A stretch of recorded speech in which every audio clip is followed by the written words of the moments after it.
se acerca su venida, se oyen ya los pasos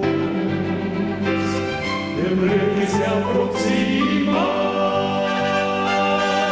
Tanta ley aún nos queda, denunciar al pueblo gente que Jesús está volviendo. Victorioso y esplendente, pronto vendrá, Cristo muy pronto vendrá,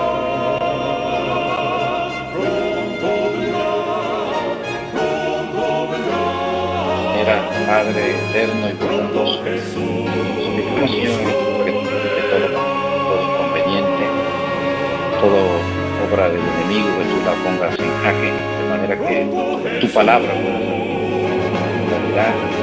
Danos, Padre, tu espíritu, de manera que podamos hablar y que cada vez sea solidificada y todos podamos salir beneficiados de la lectura y el estudio de tu palabra. Favor que suplicamos sin merecerlo en el nombre que es sobre todo nombre.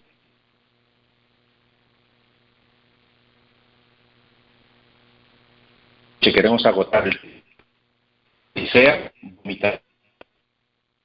Un tema sumamente interesante, sumamente importante, para lo cual nosotros vamos a hacer un breve repaso de unos 3 a 5 minutos acerca del último tema que tuvimos, porque está conectado, el tema del fin del tiempo de gracia.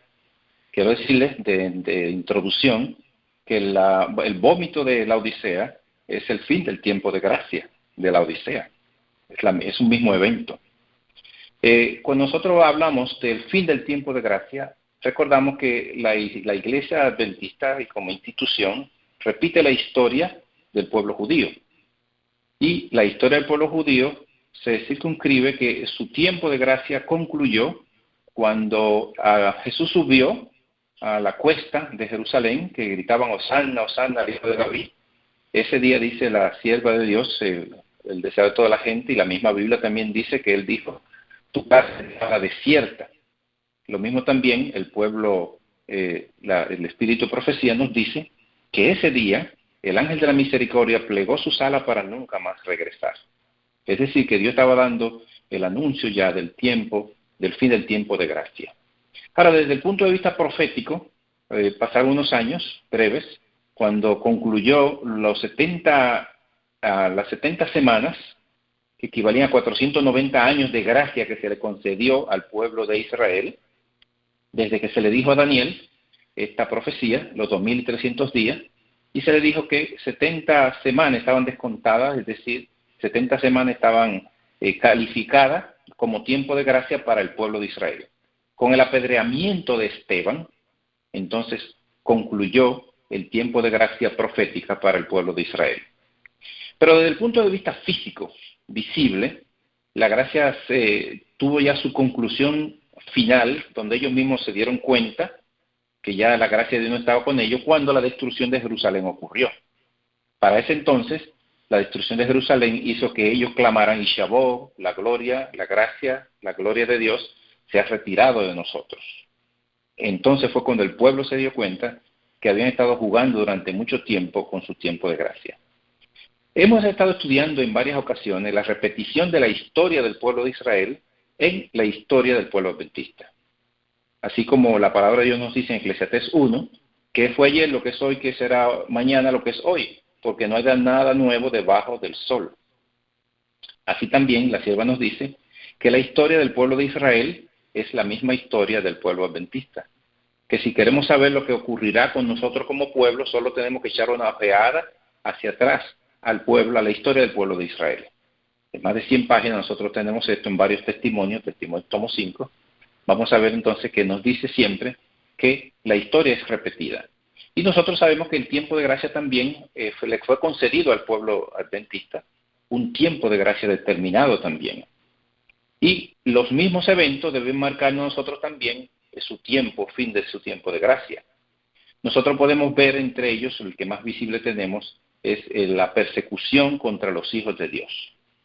cuando la iglesia se unió con Roma, cuando la iglesia judía se unió con Roma, ese apegamiento hacia Roma hizo que ellos perdieran de vista las cosas espirituales en la profundidad que Dios quería que ellos la entendieran, y de paso entonces apedrearon no solamente a Esteban, crucificaron a Cristo, y también nosotros vemos que antes de eso crucificaron a Cristo, y antes de eso comenzaron entonces a perseguir a los hijos de Dios.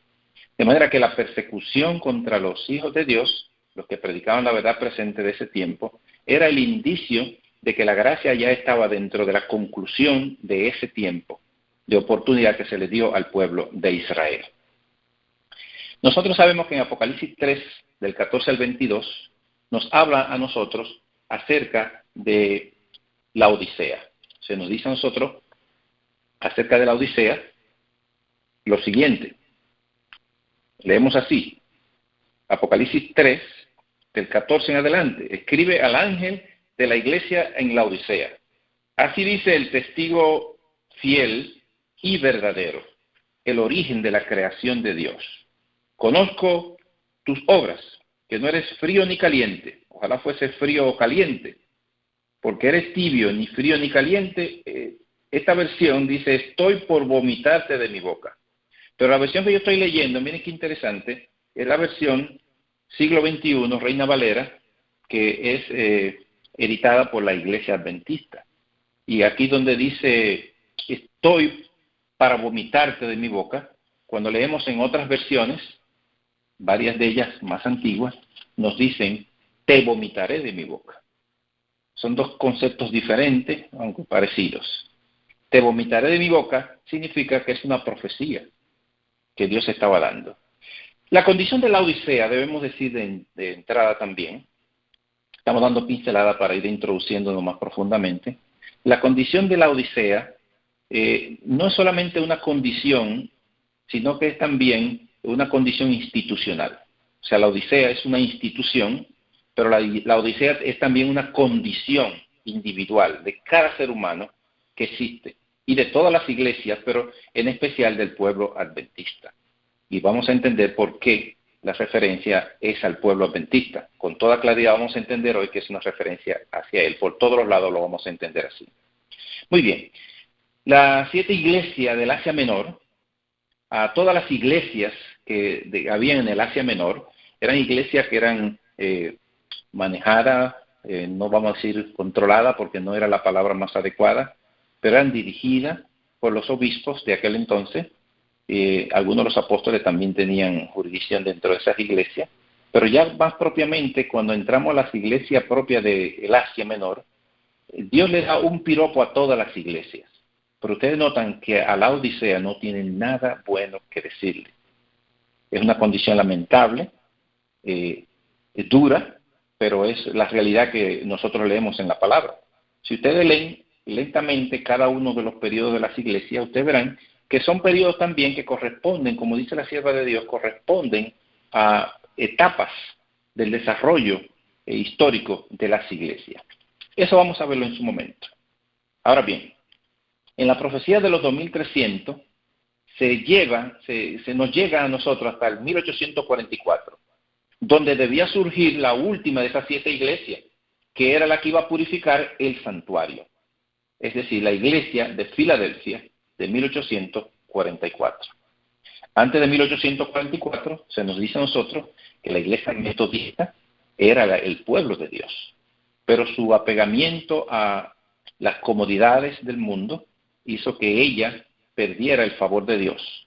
Y eso ocurrió para el año 1800, cuando las iglesias estaban todas envueltas en la fiebre del oro, buscando en Estados Unidos comodidades y facilidades, y perdieron su bendición. Pero nosotros vemos que la profecía de los 2300 días nos decía hasta 2300 días de tarde y mañana el santuario sería purificado. Sabemos que día por año te daré, significa que las profecías 2300 días son 2300 años. 70 semanas para el pueblo de Israel equivalían a 490 años, y cayó exactamente el día que mataron a Esteban y lo apedrearon, señalando la conclusión del tiempo de gracia para ese pueblo. Nosotros vemos en Apocalipsis, ya para ir entrando en materia, que los sellos o cada uno de los eventos. Por ejemplo, los sellos. En el sexto sello se interrumpe la trompeta.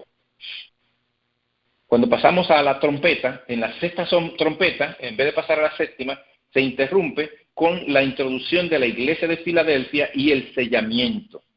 O sea, ahí se introduce el sellamiento del pueblo de Dios, de los hijos de Dios. Y con ese sellamiento se interrumpió la sexta trompeta para pasar entonces a la séptima trompeta posteriormente. Es decir, todavía queda en el futuro la séptima trompeta. Las 7 iglesias también son interrumpidas por un proceso que se llama el proceso de la Odisea. La Odisea es una interrupción al progreso de las 7 iglesias. Cuando llegamos a Filadelfia ya estábamos en la iglesia perfecta. Ella pudo seguir adelante porque era la iglesia que Dios quería para terminar su obra de 1844. ¿Cuánto amor había en esa iglesia? ¿Cuánta unidad? ¿Cuánto apegamiento uno hacia el otro? La obra era lo primero. Dice la Elena de White que cuando no tenían papas para comer, comían nabos, no le importaba ninguna cosa. Cuando tenían que vender sus muebles para ellos poder trasladarse a otro lugar a predicar, simplemente lo vendían y no le importaba ninguna otra cosa que no fuera el adelanto de la causa de Dios.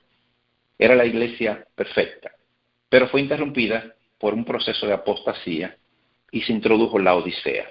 Nosotros lo vamos a ver eso también en breve en su orden.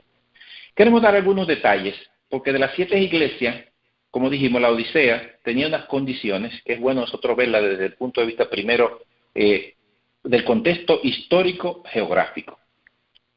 Por ejemplo, la Odisea era una ciudad del Asia Menor, era un centro de medicina, tenían una fábrica de colirio para los ojos y de ungüento para los oídos, era una ciudad rica, tenía una escuela de medicina que la hacía muy famosa, tenía un acueducto de 10 kilómetros de subterráneo, tenía aguas termales, y esas aguas termales eran calientes, pero al mezclarse con las otras aguas, entonces las dejaban tibias.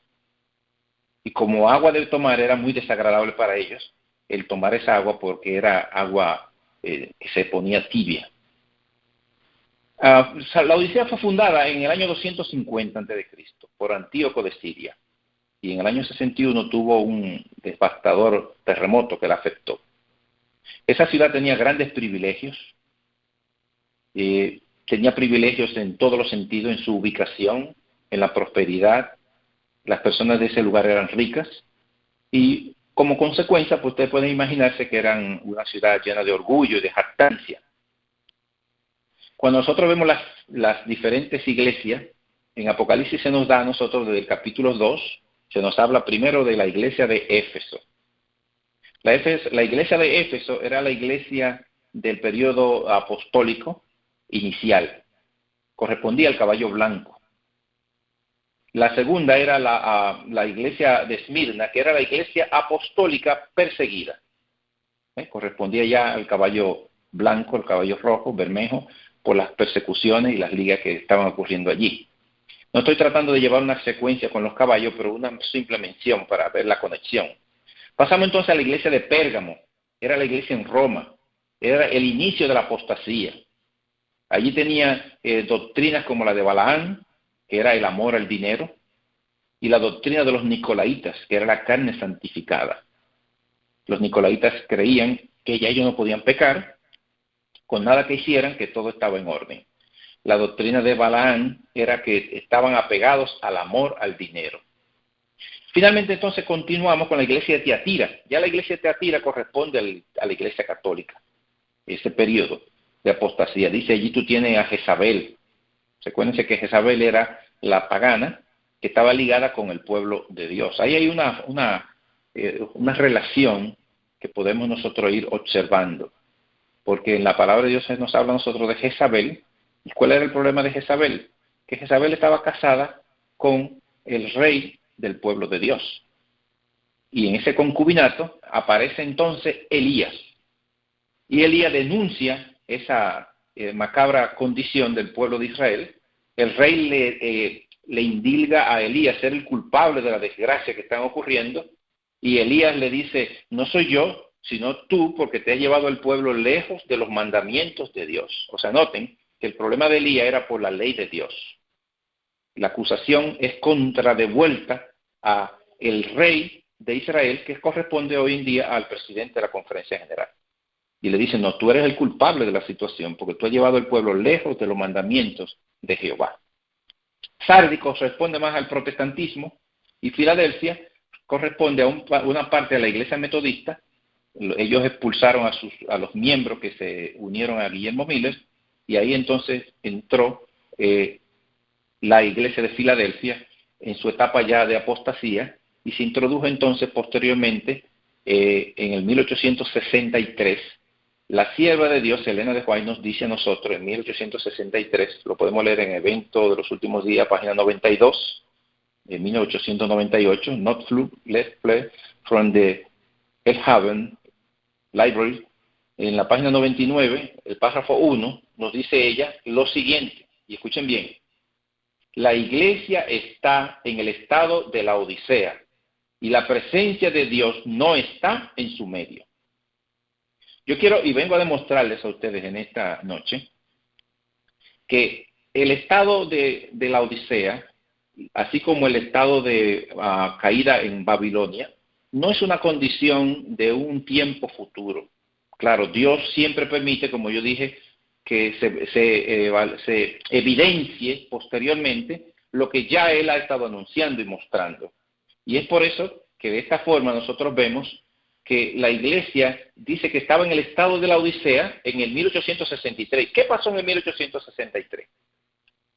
Pasó que la iglesia se organizó para ese entonces. Los pioneros tuvieron graves problemas para organizarse.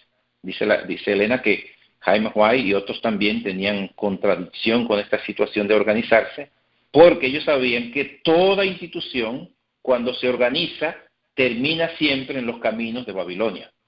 Y el temor no le permitía a ellos hacerlo. Pero la necesidad le obligó a ellos tener que organizarse. Usted dirá, pues es una necesidad. Sí, pero era una necesidad que la misma condición del pueblo los obligó. Veamos esa repetición, para nosotros ver esa repetición de la historia en el tiempo de Moisés. Nosotros sabemos que el pueblo de Israel se organizó y sabemos, como ya hemos comentado, que la repetición de la historia es idéntica en su organigrama. Se organizaron grupos de 10, de 50, grupos de 100, grupos de 1000 y los 70 del Sanedrín. Los grupos de 10 son las misiones, los grupos de 50 son las uniones, los grupos de 100 son los de 50 son las asociaciones, los de 100 son las uniones, los de 1000 son las divisiones y los 70 la conferencia general. Cuando nosotros vemos la repetición con tanta precisión y otros eventos más, como a Dios le dio la ley a ambos pueblos, Dios le resaltó el sábado a ambos pueblos, Dios le dio un profeta a ambos pueblos, le dio una dieta, la reforma pro salud, el maná. O sea, es una similitud perfecta. Pero veamos que también en este particular, desde aquel entonces estaba anunciado el problema que significaba este tipo de organización. No es que Dios no quiere el orden, sino que Dios estableció el orden desde el principio en el pueblo de Israel. Pero el pecado hizo que abrumaran al profeta y que incluso dudaran del profeta, y la cosa hizo que se complicara para que el pueblo pudiera tener el orden divino. Y entraron entonces en una especie de orden humano. Recuérdense que cuando pidieron rey, Samuel le dijo a Dios, ay Señor, me han rechazado. ¿Y qué le dijo Samuel? No, le dijo el Señor a Samuel, no es a ti a quien han rechazado, es a mí a quien ellos han rechazado, pero dales rey. Y Dios, como todo un caballero que es en su bondad y amor, le dio lo mejor que él pudo darle como rey, lo que ellos querían en su apariencia. Ellos querían un rey aparente que lo condujera, y le dio a Saúl. Saúl era un hombre bellísimo, más alto que todos los hombres en su comarca, dice la palabra de Dios, y en esa apariencia ellos pusieron sus ojos. Pero vemos la desgracia que constituyó Samuel y su gobierno como rey de Israel. Fue una desdicha.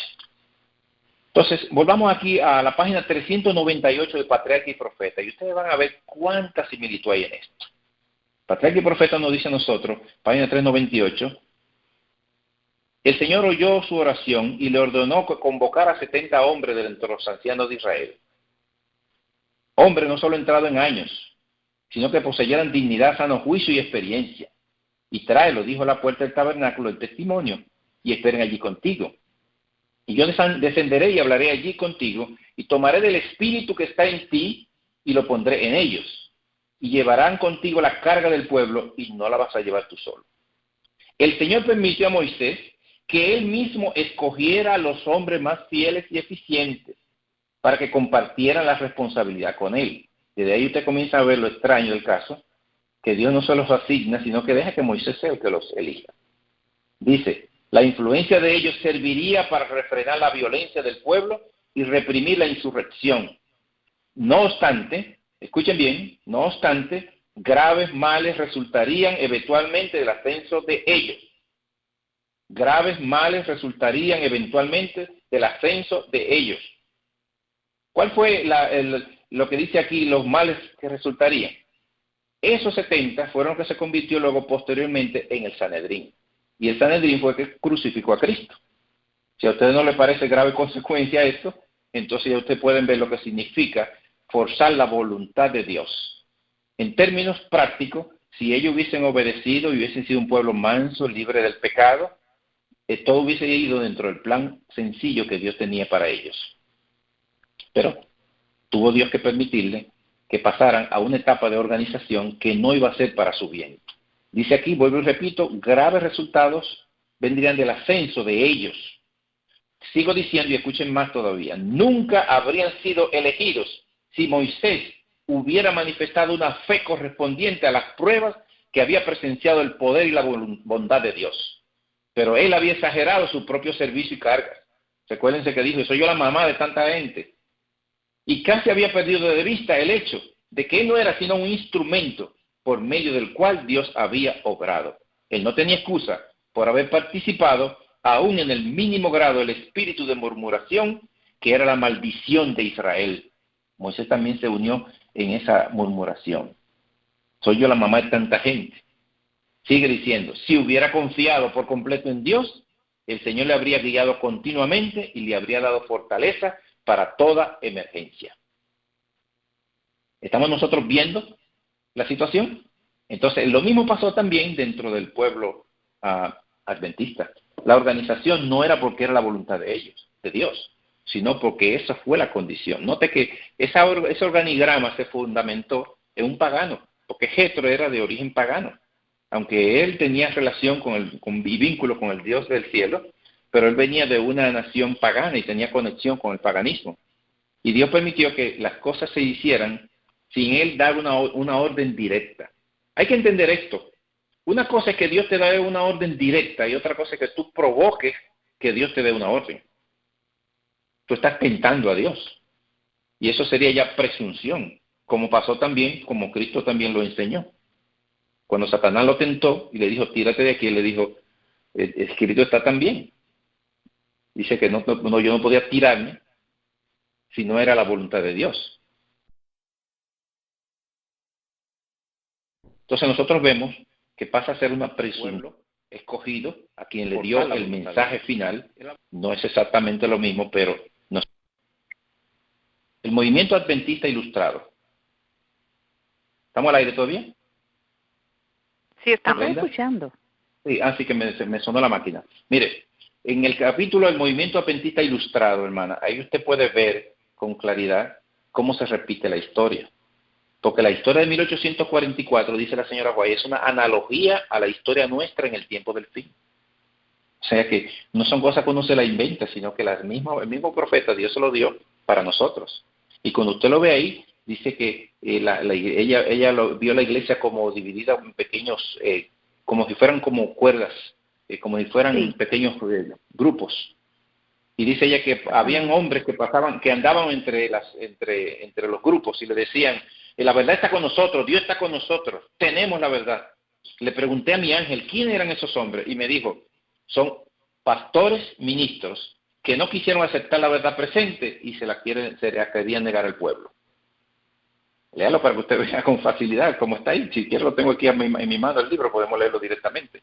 Razones de tiempo, pero yo quiero decirle, hermana, que todo ha sido ¿Cómo se llama el libro? repetición. ¿Cómo se llama el libro? ¿Cuál es el? En Primeros Escritos, el libro, usted lo puede leer en el libro Primeros Escritos. Claro, usted va a leer cosas de 1844, pero ella dice que es una analogía.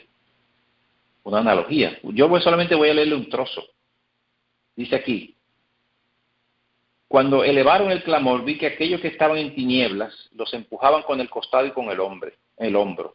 Entonces muchos de los que apreciaban la luz rompieron las cuerdas que los encerraban, y en forma destacada también se separaron de esas compañías. Mientras estaban haciendo estos, hombres que pertenecían a las diferentes compañías y que eran reverenciados por ellas, las cruzaban algunos con palabras amenazadoras y otras con miradas y ademanes amenazadores y otros con palabras amables. Pero ataban las cuerdas que se le estaban soltando, y esos hombres decían constantemente: Dios está con nosotros, estamos en la luz, tenemos la verdad. Le pregunté quiénes eran, y se me dijo que eran ministros y líderes que habían rechazado la luz ellos mismos y no querían, ni estaban dispuestos, a que otros la recibieran. ¿Se lo ve, hermana? O sea, Sí, esa historia es repetida constantemente. Del otro lado, nos dice: luego oí una voz que decía a los que eran empujados y ridiculizados. Oí una voz que les dijo: salgan de en medio de ellos y no toquen lo inmundo. En obediencia a esta voz, gran número de personas rompieron las cuerdas que los ataban y, abandonando las compañías que estaban en tinieblas, se incorporaron a los que ya habían obtenido su libertad y gozosamente unieron sus voces a las suyas. Oí en ferviente, agonizante oración la voz de unos pocos que permanecían todavía con la compañía que estaba en tinieblas. Los pastores y dirigentes circulaban entre esas diferentes compañías, amarrando más fuerte las cuerdas, y seguía yo oyendo que ellos decían en ferviente, oyendo la voz de ferviente oración.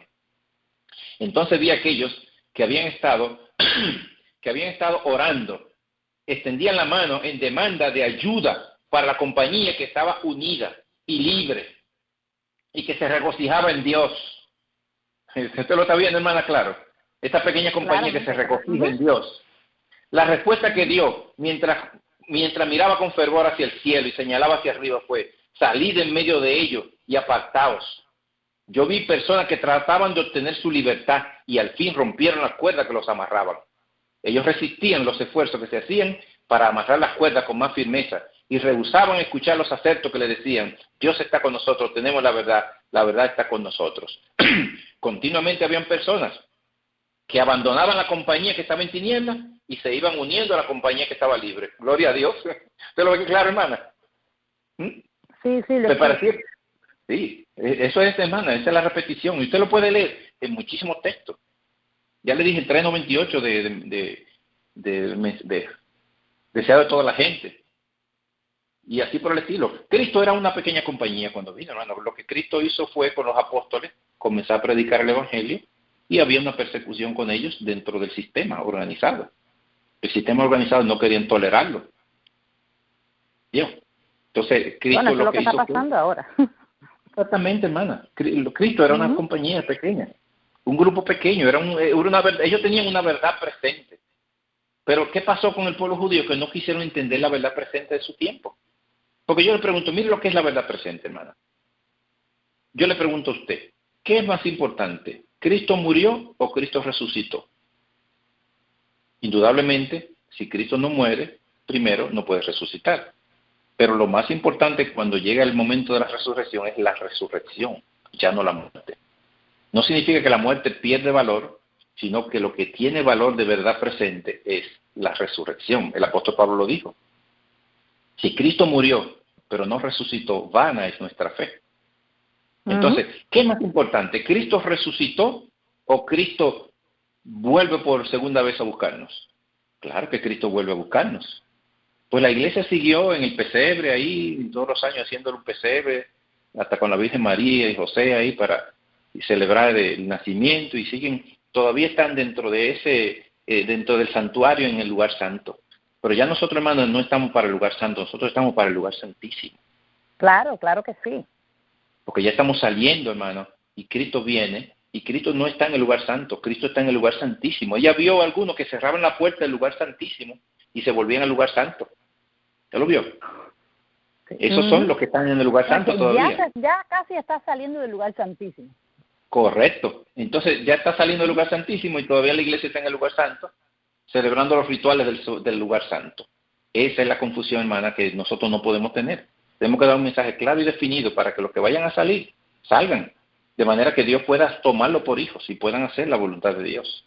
Nosotros no decimos que se va a perder todo el que esté ahí porque simplemente se va a perder. Eso yo no puedo decirlo, porque Dios es misericordioso y conoce lo suyo. Yo a veces pienso que Dios va a salvar a muchos. Miren lo que yo he entendido, hermana, que Dios va a salvar a muchos adventistas como mundanos.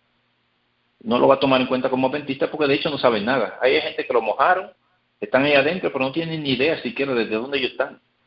Entraron sin saber dónde estaban. Oigan, hay algunos que entraron sin saber dónde estaban y a veces se van de la iglesia sin saber dónde estuvieron. Porque ni siquiera tienen una idea del mensaje. El mensaje adventista no ha sido entendido entre ellos, no se lo dan. Ahora, para los líderes, hermana, ahí sí usted va a ver reafirmado el fin del tiempo de gracia en ellos. Usted va a ver la dureza de corazón cada vez más profunda de los líderes. Y lo que Dios es que lo estamos mirando. Lo estamos mirando. Qué bueno, hermana, que yo no estoy diciendo nada que usted no esté viendo. Qué bueno, hermana. Es que yo me doy cuenta de la condición de la iglesia hoy en Gloria día. A Dios, hermana. Claramente que sí, todos nos estamos dando cuenta de ella. Porque el colirio aplicado, hermana, el colirio aplicado, nosotros somos laodicenses también, pero el colirio aplicado en nuestros ojos nos hace ver, abrimos los ojos. Claramente. ¿Sí? Y cuando usted abre los ojos, pues usted comienza a ver y se da cuenta de lo que hay. Es como Amós. Cuando Amós va a predicarle al pueblo, allá al pueblo, le dicen los líderes, y mira tú, boyero, vete allá a tu campo, ¿de qué tú estás hablando aquí? Y Amós le contestó, sí, usted tiene razón, yo lo que soy es un boyero. Pero si el león ruge, ¿quién no temerá? Y si Jehová habla, ¿quién no profetizará? Él estaba ungido por la presencia del Espíritu de Dios. Hermana, y esto se va a acrecentar más cuando la lluvia tardía caiga, te va a hacer más notoria la diferencia y eso va a traer una persecución cada vez más amplia, más abierta. Hoy nosotros vemos ministros de la verdad presente como la institución le está poniendo policías para que no lo dejen entrar y cosas por el estilo. Y nosotros vemos una persecución ya a las claras. El pastor Jeremías, por ejemplo, y otros hombres de Dios. Yo le puedo decir, hermana, mire, a mí me pusieron policía en una iglesia para que no pudiera entrar. Y eso yo lo hemos estado viendo, hermana. Eso no es un asunto mío, personal. Eso es que lo hemos estado viendo ya que la institución ya ha caído en esa situación. Y es un letargo espiritual que es lamentable, hermana. Es lamentable. Pero ahora nosotros tenemos que poner nuestros ojos en Cristo, el autor y consumador de nuestra fe, y mirar hacia adentro nuestro mismo porque tenemos necesidades espirituales que no podemos reemplazarlas simplemente con la denuncia hacia lo que está pasando allá. La denuncia es para que los que quieran hacerse libres, como dice la sierva, vengan también y rompan esas cadenas que los atan, porque son cadenas pesadas, hermano. Mira, uno siente un alivio, hermano, cuando uno comienza a servirle al Señor con esta libertad en Cristo. Cuando usted tiene esa opresión ahí dentro, unas cargas pesadas, unos sábados que son pesadísimos. Usted no puede tener ni siquiera un respiro porque lo abarrotan de cargas y de compromiso y de cargos y cosas para que las personas no pueden ni siquiera disfrutar de su libertad en Cristo. Pero gloria a Dios, hermana, que hay muchos como usted que están abriendo los ojos. Bendiciones, hermanas. ¿Algo más tenemos, Brenda, por ahí? Sí, Dios te bendiga, sierva. Si hay algo más, tú puedes también compartirlo con nosotros. No, gracias, ya quedé bien. Es bueno siempre aclarar las cosas porque uno a veces tiene como cierta confusión. Ya le digo, no porque nosotros pertenezcamos a ella, pero siempre oigo a los pastores un lado dicen una cosa, otros dicen otra, y entonces yo pienso que como yo, muchas personas quizás puedan tener la misma confusión o algo. Es normal que quieran defender su fin. Porque bueno, gracias, la lana, hermano. Usted sabe la lana, hermana, que hay que quitarle las ovejitas, eso es normal. Bueno, por supuesto, sí, exactamente. Sí. La palabra de Dios dice asalariados, hermano, porque tienen compromiso con su salario. ¿Sí? Es lamentable, hermana, es lamentable y es duro. Un compromiso con su salario. Sí, son asalariados y perros mudos, porque también no dan el mensaje que tienen que dar. Esa es la lamentable, hermana.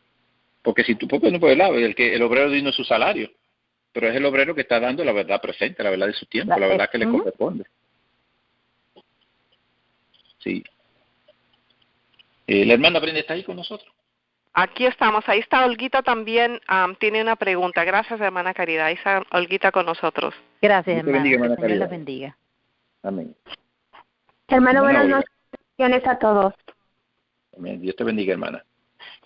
Hermano, yo platicando con hermanos que están en la iglesia, hablé lo del 31 de octubre y me contesta, hermano, me dicen, es que eso no puede ser, hermana, eso no puede ser. Dice, ¿qué va a pasar con la Universidad de Loma Linda? O sea, dice, ¿qué va a pasar con esa escuela?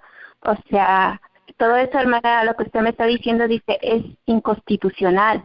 Dice, no se puede haber acabado ya el protestantismo, dice, porque eso no puede ser así. Y Bueno, ya, hermana, ¿sí? perdón, siga adelante, hermana, sí. Complete su idea, perdóneme la interrupción. Sí, hermano, y ¿Ya era yo comentando eso con ellos y fue la respuesta que ellos me dieron, o sea, y luego les dije que para el 8 de noviembre, o sea, yo la persona que a nosotros que salgamos a protestar, pues ellos ya tienen el derecho de llevarnos a la cárcel y meternos a la cárcel. Y me dice, no, hermana, dice, usted está mal, dice, usted está bien mal, dice, porque todo eso que usted me está diciendo es inconstitucional. O sea, no creen, hermano, no creen a la verdad. Mire, hermana, déjeme explicarle esto. Cuando usted lee Apocalipsis 13, lo que hay en Apocalipsis 13, ¿no? Y la sierva de Dios dice, Apocalipsis 13 se entenderá por su propio peso. O sea, nadie va a tener que explicarle a nadie porque Apocalipsis 13 es un capítulo literal en muchísimos sentidos. Porque muchas de las cosas que están ahí las vamos a ver. ¿Sí? Pero mire, hermana, Dios tiene que abrirnos los ojos antes porque Dios tiene que preparar un pueblo para que cuando llegue el momento dé el mensaje. Pero el que tenga que entenderlo, lo va a entender. Y para el mundo hay oportunidades porque el mundo lo va a ver claro y van a tener oportunidades de tomar su decisión. Los que ya no podrán tomar su decisión son los que hoy están rechazando el mensaje, que han jugado con su tiempo extra de gracia. Esos son los que han endurecido su corazón y ya la gracia no puede hacer nada por ellos. Pero cuando usted ve lo que pasa del 31, que ellos dicen que no, entienda que Apocalipsis 13 es una dictadura. Apocalipsis 13 dice hará, no es si usted quiere.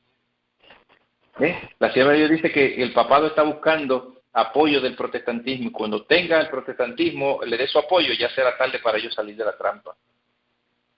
Porque el papado le va a dar una traición como lo ha hecho siempre y va a envolver a todo el mundo como lo ha hecho siempre. Recuérdese la matanza de San Bartolomé, que dijeron que todo estaba bien y cuando salieron los protestantes a celebrar la boda que había entre protestantes y católicos, esa matanza se llevó 92,000 protestantes en Francia y se conoce como la matanza de San Bartolomé. Siempre ha sido una traición y ellos se la están jugando así también. Y las instituciones pues le han estado dando fuerza porque ahora la imagen de la bestia no necesita ya el papado para ella hacer su trabajo porque está haciendo lo mismo que el papado hizo en la Edad Media, una intolerancia. Quienes nos van a perseguir a nosotros realmente, hermanos, son los adventistas y los protestantes, no de otro lado.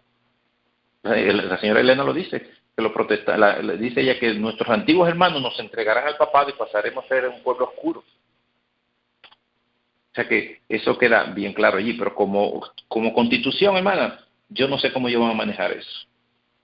Ellos tienen lo que ellos quieren ahí y cuando ellos quieran tirarlo públicamente, ellos lo van a hacer. Yo escuché a un hermano que estaba hablando acerca de la ley dominical y él dice de etapas de la ley dominical. Personalmente yo creo que esas etapas ya fueron agotadas porque las leyes azules del tiempo de la señora White se dieron. Han habido leyes dominicales también locales. En Estados Unidos hay lugares donde el domingo es como un día sagrado. En nuestro país, por ejemplo, por constitución el domingo es sagrado. Aquí en República Dominicana. Solamente está esperando que Estados Unidos lo active. ¿Sí me entiende? Pero son cosas que están ahí. Y el que esté esperando que una constitución va a publicar y etcétera, yo me imagino que, no sé, pero presiento que se van a desengañar. Porque si dice hará, ordenará, es una dictadura. Y muchas cosas se están haciendo ahora, porque ahora mismo a usted le preguntaron si le podían intervenir su privacidad para usted tener WhatsApp o no. ¿Usted firmó algún papel? Y sin embargo esta comunicación la están grabando. No sé si me está entendiendo, hermana.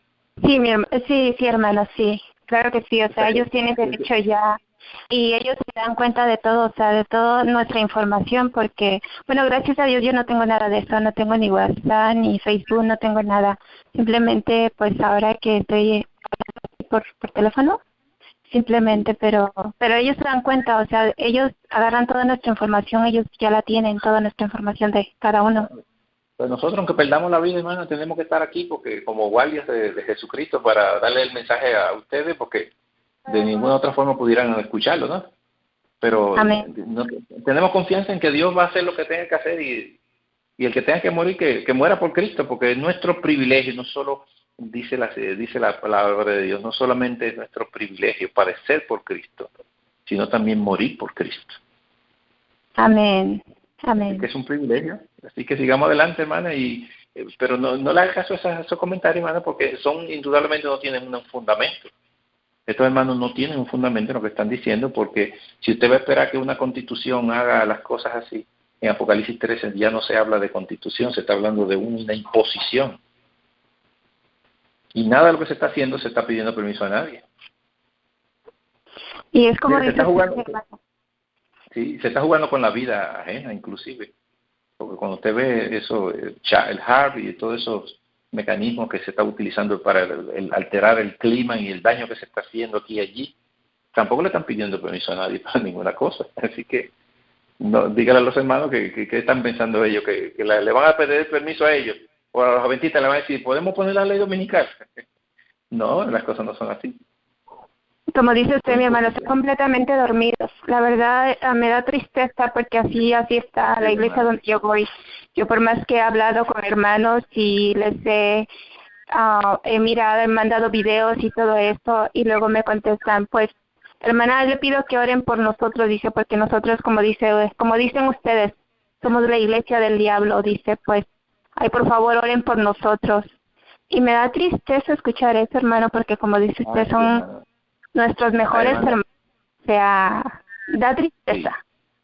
Sí, hermana, yo lo sé, hermana, y usted tiene sentir, porque los que gimen y claman por las abominaciones que se hacen en la iglesia son los que recibirán el sello de Dios vivo, dice la señora White. Los que gimen y claman por las abominaciones que se hacen allí. Porque mira, hermana, yo en una ocasión veo a un joven que vino a mí y comenzó a hablar de la organización de una forma despectiva, hablar de los adventistas, y yo sentí en el Espíritu decirle esto, porque sentí que el Espíritu de Dios me consumía.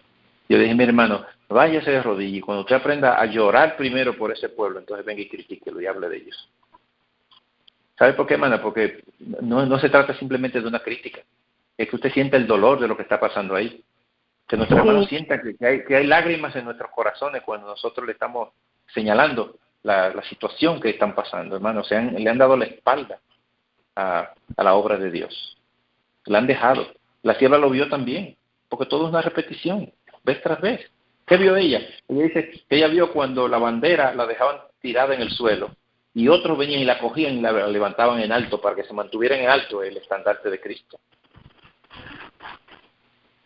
Es bien triste, mi hermano, bien triste todo lo que está pasando y duele, pero tenemos que seguir fuertes y firmes, porque solamente así, hermano, de la mano de Dios vamos a salir victoriosos como Cristo salió victorioso.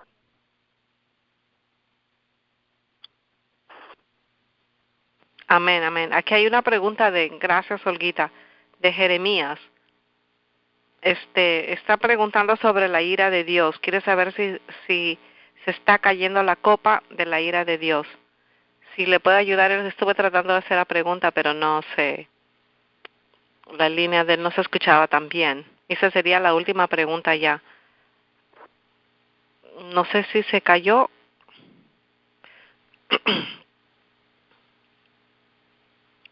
Me parece que se cayó la llamada de...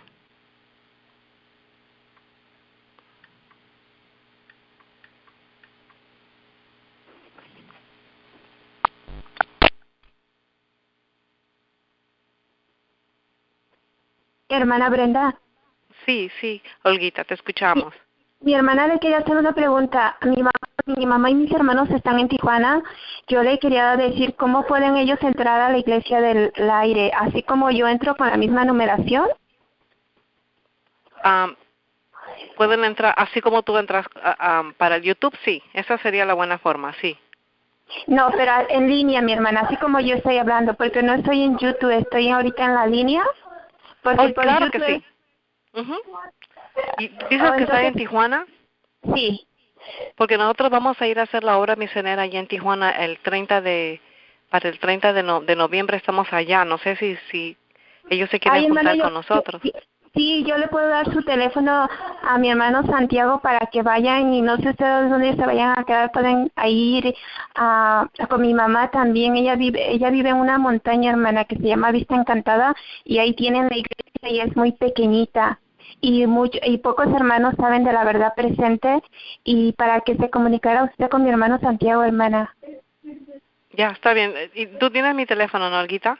Mi número. No, hermana, no, tengo el de la hermana Mari. Si quiere le habla a la hermana María Sierra y que me lo dé ella. Ya, perfecto. Okay. Ahí podemos hacerle el contacto. Sí, Okay, me parece hermana. que... Ok, Ajá. precioso, eso podemos hacer. No Okay, veo hermana. a Juancito que... Me parece que Juancito se cayó. Jeremías, no sé, hermana Sonia, ¿usted puede responder la pregunta de Jeremías? Si está con nosotros. Perdón, ¿cuál es la pregunta? Qué linda. Sí, él está diciendo si, vuelvo. Si la ira de Dios se está derramando ahora. Bueno, una cosa es la ira postrera. Una cosa es la ira de Dios, dice. I'm sorry. Okay, una cosa es las 7 postreras plagas y otra cosa es ahora que el Señor está haciendo sentir parte de esa ira, o sea, no es la final, pero nos está haciendo, dice la profeta de Dios, que a través de estas cosas que están aconteciendo lo hace para despertar la conciencia del pueblo de Dios. O sea, está permitiendo ciertas cosas que no son nada de agradables, las está permitiendo para que reaccionemos. Esto es como un zarandeo, no solo zarandeo saliendo de la iglesia, sino zarandeo saliendo de toda esta apostasía, de todas esas cosas feas que estamos haciendo como supuesto pueblo de Dios.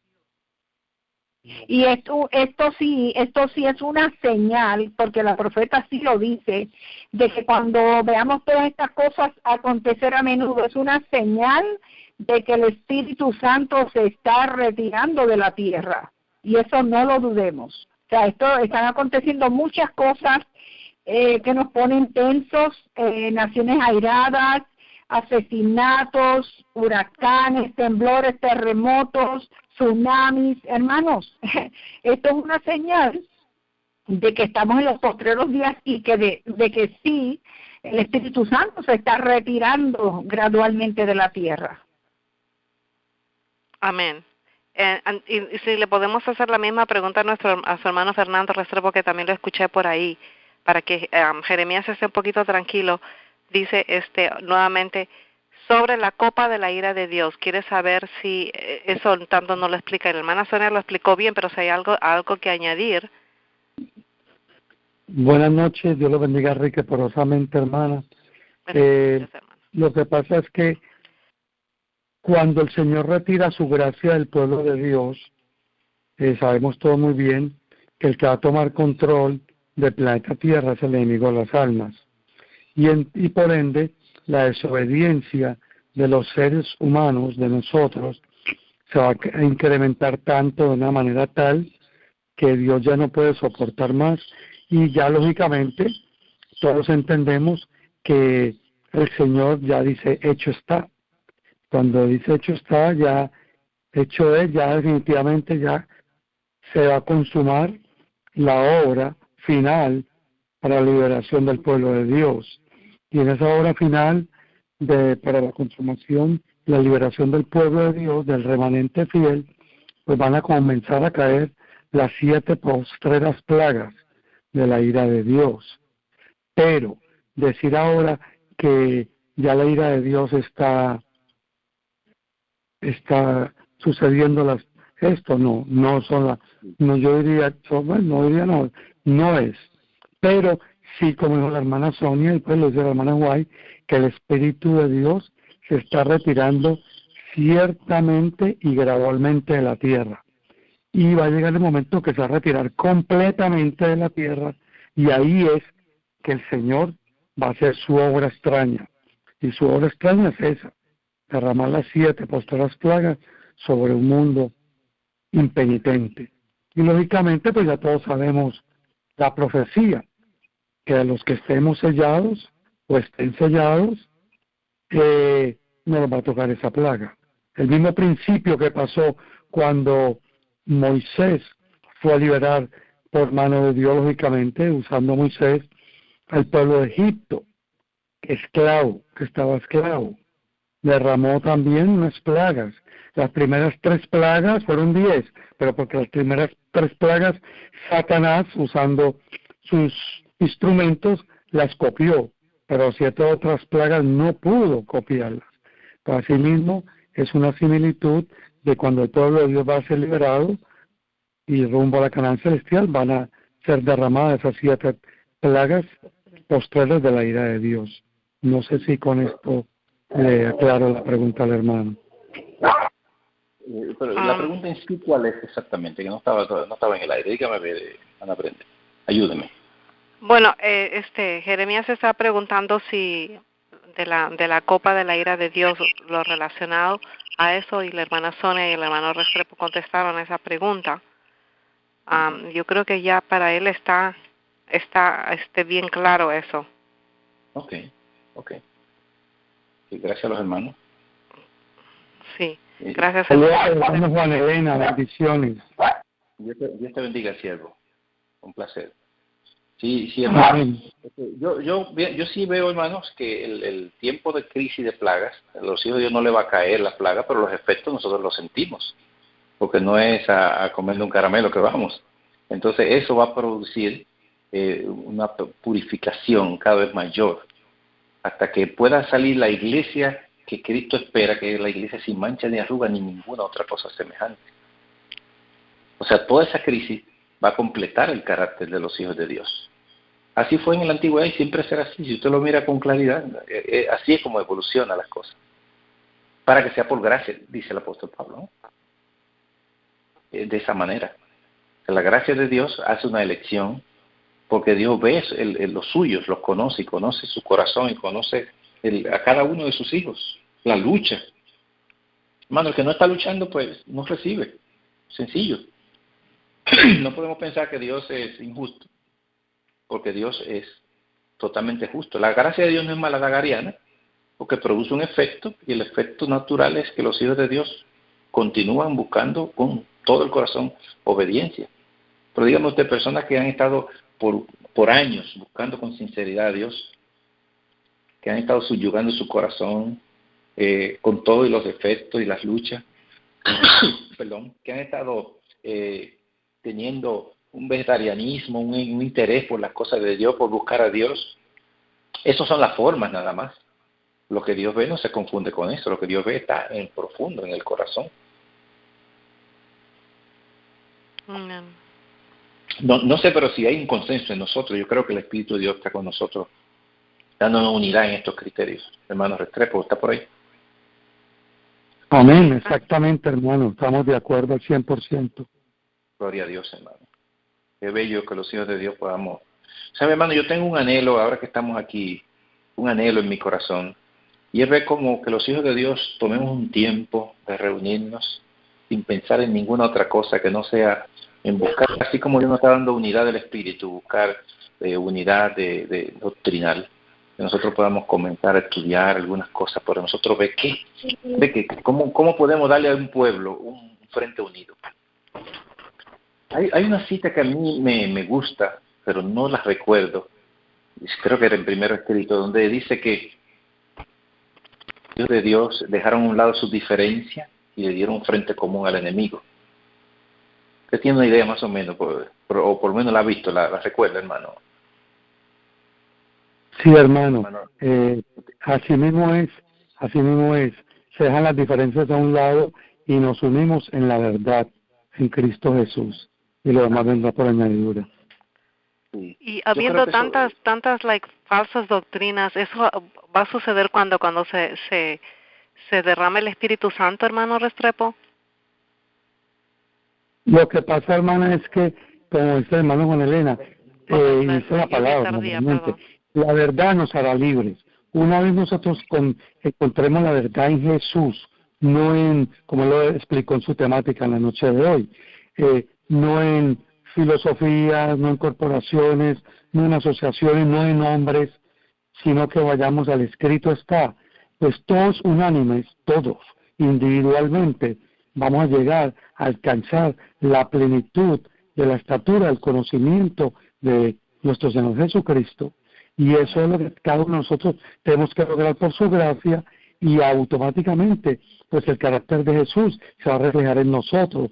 Y más o menos va a suceder lo mismo que sucedió cuando los discípulos anduvieron con Jesús, y uno quería ser el primero, otro quería ser el segundo, otro quería sentarse en torno al lado derecho, otro que ustedes vieron cuando iban a apresar a Jesús, Pedro que fue a tumbarle él no fue a tumbarle la oreja a Marco, él pidió a matarlo, a tumbarle el cuello. Y es que bonito que están con Jesús, pero mire qué lindo cuando ya sucede lo que sucede en los eventos, ya se unieron todos en el aposento alto, y ya lo suyo ya era mío, lo mío suyo, ya no había ese egoísmo, como está diciendo el hermano Juan Elena, ya llegamos todos a la unidad en Cristo Jesús. Cuando nosotros como pueblo de Dios llegamos a la unidad doctrinal, como decía el hermano, y realmente es doctrinal porque es bíblica, en el escrito está, pues entonces el Señor va a derramar su Espíritu Santo sobre nosotros. Por eso es muy importante que lo busquemos ahora mientras pueda ser hallado, porque muy pronto va a haber hambre, y no de pan, ni sed de beber agua, sino sed de la palabra de Dios, y hambre de buscar al Señor. E irán errantes de mar en mar y no la encontrarán. Por eso ahora es el momento agradable, hermano, de buscar en unidad, el Espíritu en verdad, la verdad, que es en Cristo Jesús. Amén, amén, hermano. Yo anhelo eso, ver los hijos de Dios estrechando fila, fortaleciendo los lazos. El pueblo está esperando ver que los hombres que Dios está poniendo al frente pues tengan esa plenitud de unidad, sobre todo, primero que nada, espiritual, la unidad del espíritu, ese amor los unos con los otros, esa coinonía, ese deseo sincero de ver a nuestros hermanos echando hacia adelante. Entonces, en ese esfuerzo, entonces vemos como la unidad doctrinal va también llegando. Cualquier confusión, cualquier diferencia que haya. Los discípulos no estaban unidos perfectos, estaban unidos, pero no estaban unánimes. Entonces ellos lograron eso cuando Jesús les señaló su tiempo para derramar su espíritu. Yo creo que el derramamiento de la lluvia tal día, hermano, está muy cerca, mucho más de lo que nosotros pensamos. Acá hay una pregunta más, dice el hermano Freddy, y vamos a hacer la última. Si están cayendo gotas de ira, ese es Richard que está apoyando lo que se está diciendo aquí. Había puesto algo, ¿a dónde los lleva a los hermanos, a los nuevos conversos?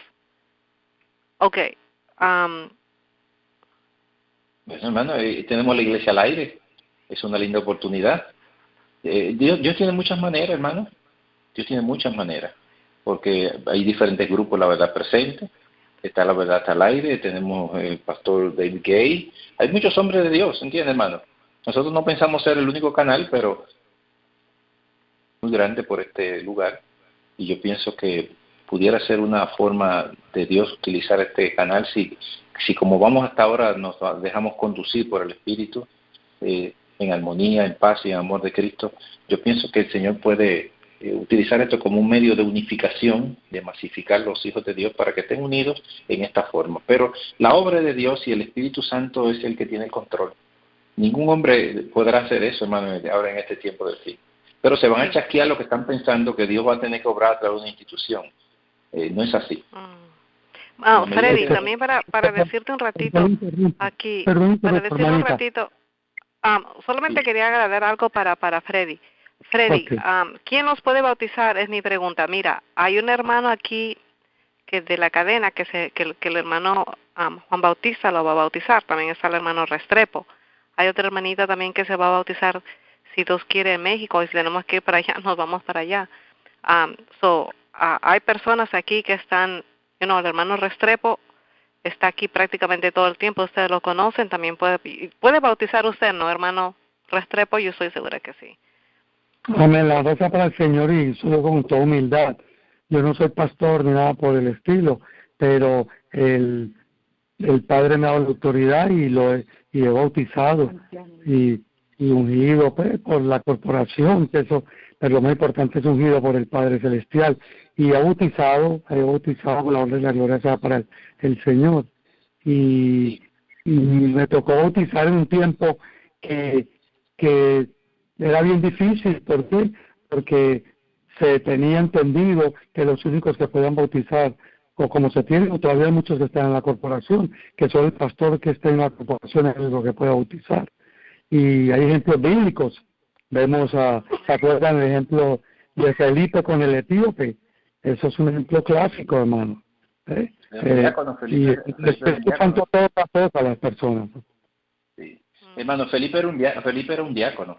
Sabe que los conceptos hay que entenderlos según las circunstancias del tiempo. La señora Joya hablaba también de que muchos hermanos iban a bautizar en un momento dado. Ella lo presenta, claro, y habla en sus escritos. Pero hay una situación, y es que yo personalmente lo que he estudiado sobre esto, hermano, es que el pastorado no es un título, es un don. Eso no se estudia. Usted puede reforzarlo con estudios. La señora Joya dice que estudiaran para que pudieran darle más cultura a su léxico, etcétera. Pero el don de pastor, eso tú no lo consigues en ninguna universidad. Eso es un don que viene del cielo, es un llamado directo de Dios. Amén. Eso no es. Incluso hay personas que han estudiado para pastor y no tienen el don de Dios. Dios no lo ha llamado a eso, se engancharon simplemente. Y hay personas que no tienen un estudio, pero el llamado de Dios está ahí. Cuando uno tiene ese llamado, pues uno obedece y hace la voluntad de Dios. Y eso del bautismo pues, es parte de ese trabajo que Dios le encomienda a sus hijos. ¿Entendemos? O sea que yo entiendo que el pastorado no es mire, así como usted no dice la profeta, ni usted dice el artista fulano, y usted no dice ahora la que tiene el don de tal cosa, no, sino que usted simplemente nombra al hermano fulano. Pedro se refería a Pablo como el hermano Pablo. Pedro no decía otra cosa, el hermano Pablo. Ellos eran apóstoles simplemente porque presenciaron lo que Cristo dijo, pero no era un título entre ellos. Entonces, esa condición de títulos y eso, la iglesia no metió eso en la cabeza, porque metieron el asunto del laico, y el laico no existe en la Biblia. En la Biblia, pastor, laico, todo es la misma cosa. El que está arriba, el que está al lado, eso es la misma cosa, son dones. Cada uno usa el don para edificación de la iglesia. Pero ninguno tiene una posición arriba ni cosa por el estilo. Eso no existía en la iglesia. Jesús lo dijo claro. Todos vosotros sois hermanos y uno solo es el maestro entre vosotros, el Cristo. Y añadiendo esto, hermano, y los demás hermanos, que iba a decir ahorita, hay una cita muy buena del Espíritu de Profecía en Testimonios para los Ministros, página 300, dice la profeta así: permítame decirle, el Señor obrará en la etapa final de la historia de este mundo de una manera muy diferente a la acostumbrada, contraria a todos los planes humanos. La estoy parafraseando, de que no tengo luz, pero así es, que lo dice. Y eso que se cita vale $1 millón, porque va a tono con lo que estamos hablando, especialmente el hermano Juan Elena lo acaba de decir, que no es como nos lo han dictado los seres humanos, sino que el Señor va a obrar de una manera muy diferente a la que esperamos, contraria a todos los planes humanos. Y eso se está viendo hoy mismo, hermano. Adelante. Yo creo que la cita completa diciendo, se notará claro que Dios está tomando la obra bajo su control. O sea, Dios está tomando la obra en su control, Dios la tendrá en su control, y la tiene. Y en su control significa que nosotros mismos no podemos definirle nada a la obra, nosotros podemos hacer la parte que nos toca por misericordia y gracia de Dios. Pero ¿hacia dónde va esto? Solo Dios sabe. Solo Dios sabe. Lo cierto es que cuando David salió a pelear con Goliat, Goliat se sintió como frustrado con este insignificante que estaba ahí. O sea, lo menospreció. ¿Notamos? Entonces nosotros debemos entender eso, que simplemente nos ven como insignificantes, pero dice que el pueblo que ahora es oscuro será conocido en su momento. Mire, era de tal naturaleza la obra final que la señora White vio, que ella vio que se extendía primero como fuego sobre el rastrojo. O sea, cuando una hierba está seca, lo que vivimos en los campos, como ustedes, hermanos Restrepo, nos damos cuenta que cuando la hierba está bien seca, usted pega un fósforo aquí y al ratico se ve por allá el fuego. Y dice ella que el pequeño residuo, cuando llegó un momento donde cuando vieron que era tan excesiva la obra que había ocurrido, que era algo que no estaba en su capacidad de hacerla, y llegaron a preguntar si habían hecho algo fuera de lugar, algo que no correspondía, por la calamidad que trajo, por las circunstancias que trajo, por el boom que trajo. Porque cuando Dios está en control, hermano, una vara como la de Moisés se convierte en una autoridad. Pero cuando Dios no está en control, entonces una institución entera se vuelve nada. Una institución puede ser grandiosa, pero si Dios no está ahí, se volvió una tela de araña. Pero cuando Dios está en control, hermano, de cualquier cosa que tengamos a la mano, Dios va a hacer grandes cosas, porque es lo que está escrito. Él va a terminar con un residuo, con un remanente.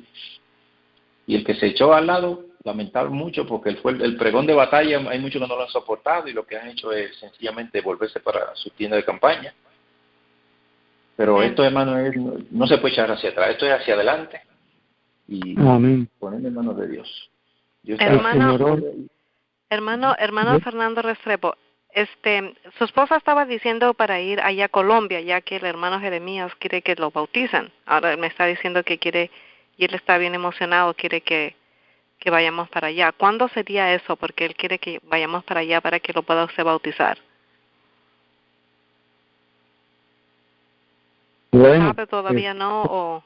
Tendría que ser hasta el 2018, ahora en estos 2 meses no podemos, por lo que nos aconteció aquí, perdón, por lo que aconteció aquí, que todavía no nos hemos podido recuperar de lo que nos pasó, ¿me entienden? Uh-huh. Sí. Pues no tenemos, al momento, como digo, no tenemos ni luz todavía, ni nada. Y pues sería para el 2018, podemos planificar a ver, y orarle al Padre Celestial también, ¿entiende? Porque esto es dirigido por el Espíritu Santo, ¿no entiende? Nosotros no podemos tomar... Lo cierto, hermano, que tiene que hacer una obra. Hay una obra. Porque la hermana Sonia estaba diciendo que de repente salía algo con el trabajo y podía viajar, pero nos deja saber, así le podemos dejar saber. No, claro que sí, no, y aunque no saliera con el trabajo, pues definitivamente es para el Señor, vamos, ¿no? Y eso que usted, la hermana Sonia le comentó, sí, eso podría ser para ese viaje que ella habló, podría ser para finales de abril, pero si no surgiera, de todas maneras podemos ir, si Dios lo permite, ¿me entiendes? Él dice que ha esperado 5 años y quiere ser bautizado pronto. Amén, gloria a Dios, y es buena decisión, y perdonando que es la parte de hermano Juan Elena, es muy buena decisión porque así es que es, no es mojarse uno como sucede y sigue sucediendo y seguirá sucediendo, aun cuando la gracia se cierre, va a seguir sucediendo, porque la historia pasada se repetirá, van a seguir bautizando, mojando, como hicieron el mismo principio, como siguieron sacrificando corderos después de Jesús haber muerto en la cruz del Calvario. Pues ese mismo principio se va a aplicar con los líderes, para que ir bautizando, entre comillas, bautizando, bañando gente, mojando gente. Pero ese no es el principio. El principio es verdaderamente que sean bautizados, ser el Padre Celestial. Hermanos Restrepo, mire, los que se bauticen en este tiempo del fin, se van a bautizar por una causa de entrega completa, porque no va a ser tan sencillo como ahora, que están siendo mojados para quedarse dentro del mismo estilo de vida. La crisis final exige todo el estilo de vida y la vida misma inclusive, porque lo que se van a bautizar es bajo pena de muerte que van a estar. Entonces, el que se una a esta iglesia, a este residuo, lo va a hacer porque ama a Cristo y ama la verdad. Por eso la sierva de Dios dice, los argumentos ya habrán sido dados. Cuando llegue el momento del tiempo, el fin, los hijos de Dios, los bautismos van a venir así por cantidades. No van a venir adoctrinamiento ni cosas por el estilo, porque ya el adoctrinamiento es la entrega completa que yo he tenido a que están dispuestos a morir por Cristo. No sé si usted lo entiende, hermano. Esa es la condición del tiempo. En fin, como usted decía ahorita, cada tiempo es diferente. No es lo mismo cuando el carro arranca que cuando está llegando. Y algunos quieren meternos a nosotros en el sistema organizacional, que la organización, que si estamos en todas partes del mundo, no, ese no es el problema de nosotros. El que tiene el control de esto es el que tiene que saber qué hacer con esto. Nosotros sí sabemos que Dios está al frente. Y lo vemos cada día. Hermano, y nosotros vemos cada día y vemos los milagros de Dios. Yo le decía a la hermana Bren el día pasado, mire, el día pasado me invitaron a un lugar a predicar. No tenía ni siquiera el combustible. Y me fui por la fe. Llego a un lugar, cuando llego a ese lugar, el vehículo yo veo que yo mismo doblo hacia un lugar que yo ni siquiera recordaba por qué ese lugar.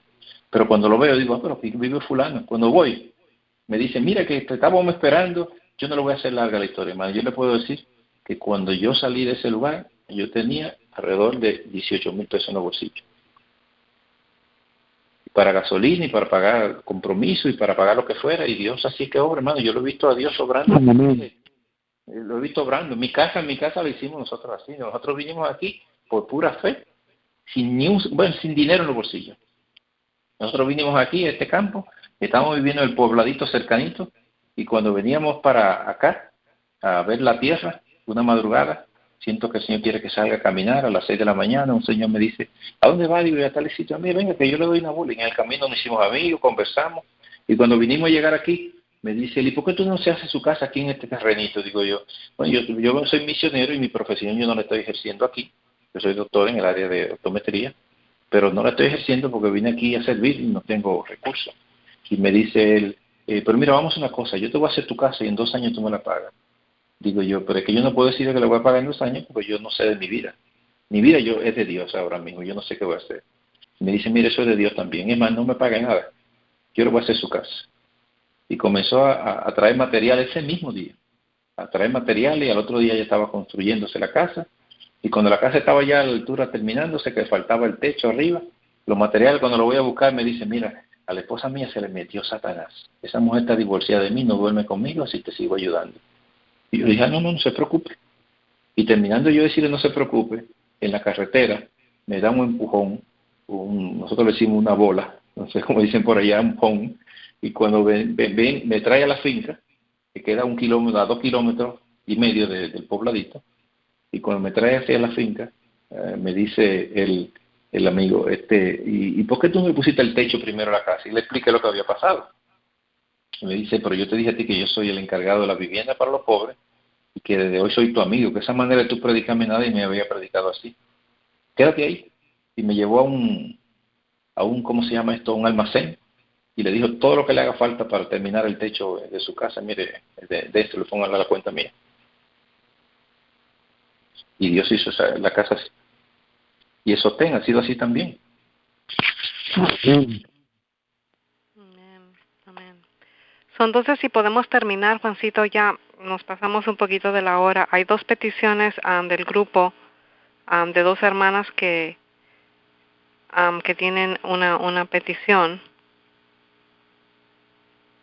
sobre una joven de 18 años que está en coma, y después la hermana Carmencita tiene otra petición. También me parece que viene el YouTube. Las peticiones de los hermanos. Freddy está dando las gracias por las respuestas, que quedó muy contenta con las respuestas. Si puedes, por favor, poner esas oraciones. Richard también mencionó algo por ahí sobre las peticiones, las peticiones de oración. Y entonces, para terminar, si podrías hacer esa oración, Juancito, para ya cerrar. O parece que se cayó. Hermano Restrepo, ¿podría hacer esa oración entonces? Y por la salud de Jeremías. Amén. Hubiera sido lindo que hubiera estado el hermano Juan Elena para que tuviera la oración. Yo voy a estar orando, y si él entra, pues que él ore también. Me gustó, si es la voluntad del Padre. ¿Está bien? Pues vamos a orar, hermanos. Sí, amén. ¿No ha entrado el hermano Juan Elena antes de orar? No, creo que sí, ya está aquí. Sí, qué bueno. Puede orar, hermano, usted puede hacerlo. Yo oraré, pero usted ore también, hermano, en su tiempo. Yo tengo una corta oración, nos vemos. Padre nuestro que estás en el cielo, alabado y santificado sea su santo y no nombre. Amado Señor, estamos ante su presencia, dándole las gracias nuevamente por sus bondades, dándole las gracias por su misericordia, dándole las gracias, Padre, porque hay un pueblo unido en espíritu y en verdad en esta noche. Gracias por el hermano Juan Elena, por la disertación que tuvo, por todas las preguntas de los hermanos y las inquietudes, y sobre todo, porque usted está usando este medio y este movimiento del fuerte clamor final para predicar estas grandes verdades a muchos hermanos y personas que no conocen de su mano derecha ni de su izquierda. Ayúdanos a ser instrumentos para seguir proclamando estas verdades. Te suplicamos una bendición muy especial por Jeremías, por las hermanas que tienen peticiones. Hay mucha enfermedad, hay mucha dolencia en el pueblo. Oh Padre Celestial, solo usted puede hacer la obra. Nosotros somos solo instrumentos, pero le suplicamos y le rogamos por los méritos de su Hijo amado Jesucristo, que derramó en la cruz del Calvario esa sangre preciosa, que usted, Señor, interceda por estos hogares, interceda por estas familias y por estas personas que están enfermas. Ponga su mano sanadora sobre ellas, conforme a su santa y buena voluntad. Pero sobre todo, sánale las almas a ellos y sana nuestras almas también. Y aumentanos la fe para confiar de que usted lo hará conforme a su santa y buena voluntad. Ayúdanos a esperar y a confiar en usted. Y gracias por sus bondades y bendiga todas las peticiones expuestas en este fuerte clamor final. Y cada una de las peticiones que hay en lo más profundo de nuestros corazones. Se lo suplicamos y se lo rogamos en el dulce nombre de nuestro Señor Jesús. Amén y amén. Hermano Juan. Gracias, Padre, por tus misericordias, tus bondades, Señor. Gracias por estos hermanos, Señor, por el gozo de la coinonía, la amistad cristiana, por la hermandad cristiana, Señor, por el deseo sincero, por la obra que estás haciendo a través de estos hermanos. Te doy gracias por Brenda también, Padre. Yo te pido que tú la fortalezcas y la ayudes, Señor, a seguir hacia adelante en su ministerio, en su llamado. Que seamos cada día más humildes, Señor, cada día más sumisos a ti. Que sepamos, Señor, que eres tú el que tiene el control, que nosotros no controlamos nada, que tú eres el que tiene que hacer la obra en cada uno de nosotros y de tus hijos. Haznos perfectos, Señor. Cambia esta vida, estos desórdenes, todo es defecto. Padre, todo lo que te desagrada en nuestra vida, quítalo, Señor. Oh Dios, que podamos alcanzar ese propósito santo tuyo. Que ya no haya en nosotros ninguna diferencia, que cada día podamos acercarnos más a Cristo y Cristo pueda ser lo que quiere ser en nuestras vidas. El todo que lo llena todo en todo. Te damos las gracias por los demás que han estado escuchando. Permite que puedan seguir y recibir más del beneficio de tu presencia en sus vidas, que tú vayas a sus hogares, que tú soluciones problemas. Padre, que una vez más tú cumplas tu promesa de que tú dijiste que tú te ibas a hacer cargo de tu obra y estamos viendo que lo estás haciendo. Por eso pedimos, Padre, que tú seas su médico, su maestro.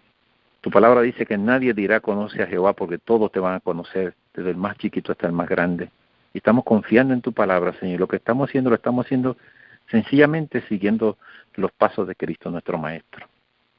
Lo pedimos y lo agradecemos todos sin merecerlo, con la bendición para cada uno de tus hijos, y una bendición para la familia Restrepo, y para cada hijo tuyo, todo en el nombre que es sobre todo nombre, el glorioso nombre de nuestro Salvador Jesucristo. Amén.